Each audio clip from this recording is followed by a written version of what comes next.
Round 4 of the AM, a Pro Motocross Championship, and Round 21 of the SMX World Championship. No matter how you slice it, the season is over a quarter of the way in the books, and the storylines are starting to develop. The High Point National in Mount Morris, Pennsylvania has been a hallmark of the series for decades, with many historic championship battles taking place there.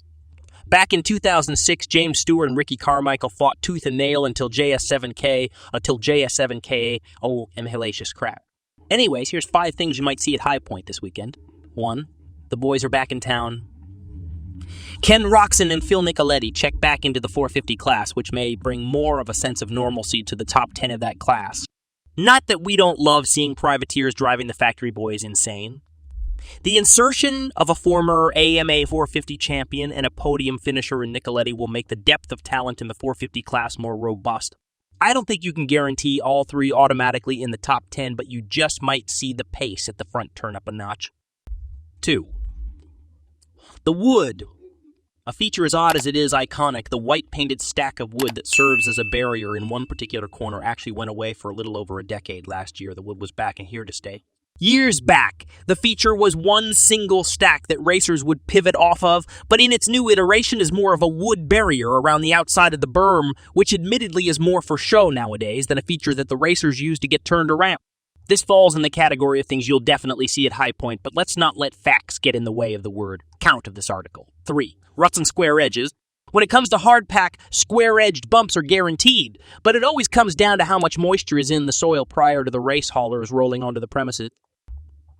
The forecast for Saturday calls for a perfect sunny and 75, but press day looks to be pretty wet, which will leave the soil saturated and set up perfectly for deep ruts and square-edged bumps.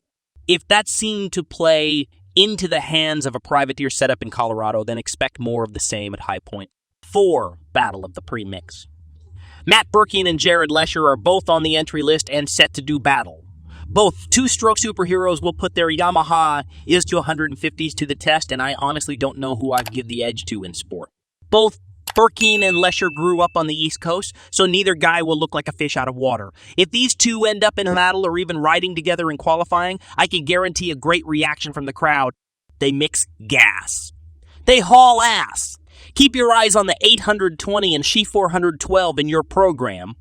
5 Rise of the Kids. With Loretta Lynn's off in the not-distant future, High Point will serve as a tune-up and a chance to get their feet wet in the pros for some young guns.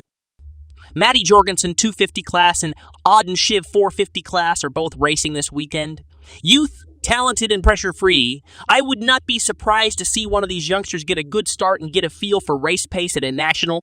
That being said, while these hotshots are moonlighting, I wouldn't tie my fantasy team to one of these kids because with no pressure to finish, if things go a bit sideways, you might also see some fast kids head back to the truck.